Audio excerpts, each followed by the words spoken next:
Hello friends, in this video we will see characteristics of oral communication. So first characteristics is flexibility. The main feature of oral communication is it is more flexible than any other means of communication.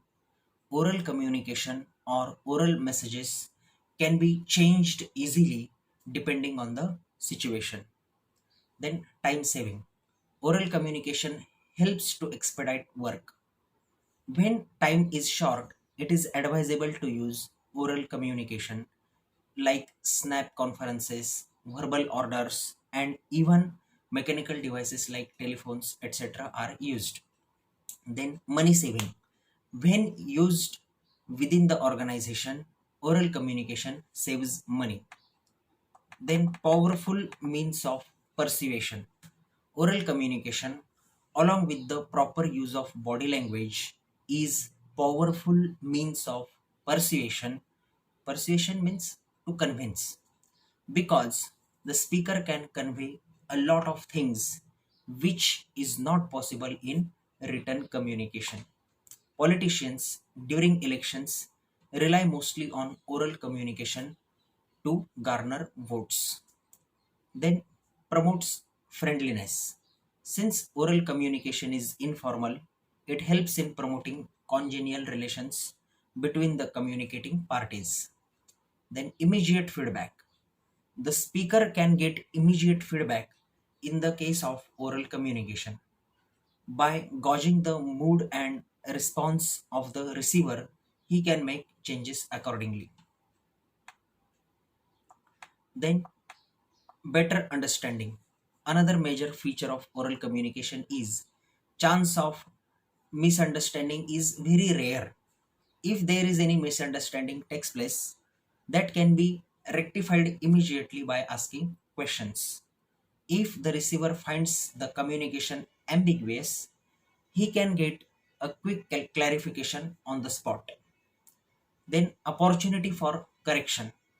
In case of written or other communication, messages cannot be corrected immediately.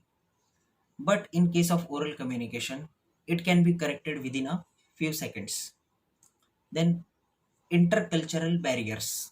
In case of oral communication, receiver and sender exchange information freely and spontaneously.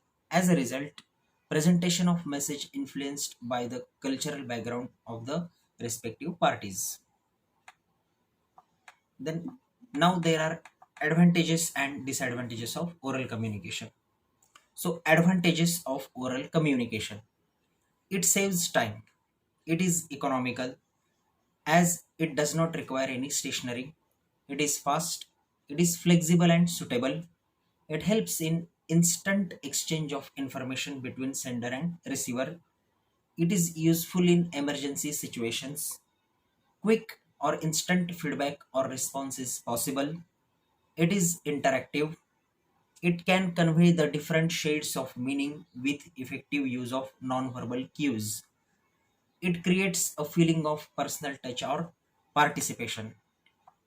Then, disadvantages of oral communication. It is not permanent. It is suitable for lengthy messages. It has no legal validity. The second is it is not suitable for lengthy messages. It has no legal validity unless it is properly recorded. It requires an effective art of speaking, which everyone does not have.